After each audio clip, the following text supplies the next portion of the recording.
What's good, YouTube, and welcome to my channel. You always show us what's curious. Maybe you should take it slow.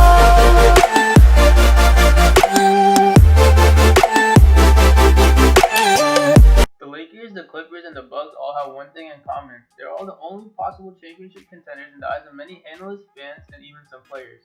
Sometimes experts bring up teams like the Nuggets, Raptors, and 76ers as dark horse candidates that could possibly make playoff runs. One team that has been completely dismissed is the Houston Rockets.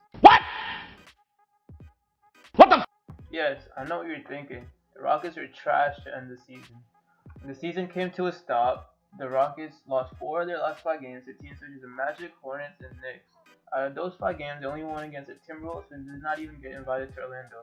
They slipped all the way down to the 6th seed behind teams such as the OKC Thunder, Utah Jazz, and the Denver Nuggets. During the regular season, both James Harden and Westbrook are very inconsistent. Most nights, one player would have a superstar level game, while the other struggles to shoot efficiently from the field, while committing an abundance of turnovers. This really hindered their ability to win night after night, especially after trading Clint Capella and deciding that they wanted to run small ball all the time.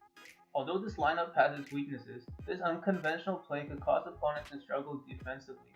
Their fast-paced style could cause cracks in the opposition's game plan, causing major adjustments mid-game. Their floor spacing could cause teams like the Nuggets and Jazz to struggle against them defensively and cause them to sub out key players such as Jokic and Gobert because they cannot keep up with the perimeter players on defense. If this happens, James Harden and Russell Westbrook will have a field day in the paint because they can score at will, and they won't have to be forced to take contested, inefficient shots. This will also be the first time James Harden won't be exhausted coming into the playoffs. Including this season, James Harden has had a top 2 usage percentage in the past 3 years. Russell Westbrook is not too far behind, having a top 5 usage percentage in the last 3 years. Both players do not load manage like many other players in the league, which puts a ton of toll on their body over time. This year, both players will have some much needed rest going into the playoffs, which will most definitely change their reputation of underperforming in the playoffs. All of us saw what Kawhi did last season when his body was fully healthy with rest, and we could see a similar run with James Harden and Westbrook. Not only this, but the Rockets had the 11th easiest remaining schedule before the NBA went on its hiatus, filtering out teams that have not been invited to Orlando and teams that are playing in the East. The Rockets should have the 5th easiest schedule out of the teams in the West. Assuming that the NBA will base the schedule on strength of schedule, the Rockets have a very good chance of jumping back up the standings despite struggling at the end of the season.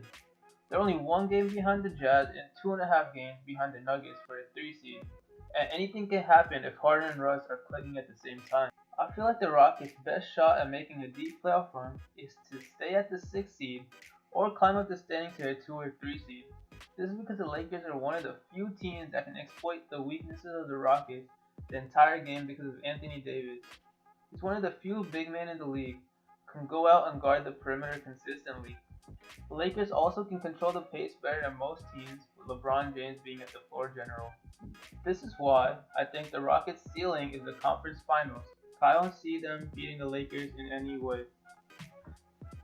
Thanks for watching to the end of the video, and please like, comment, and subscribe down below.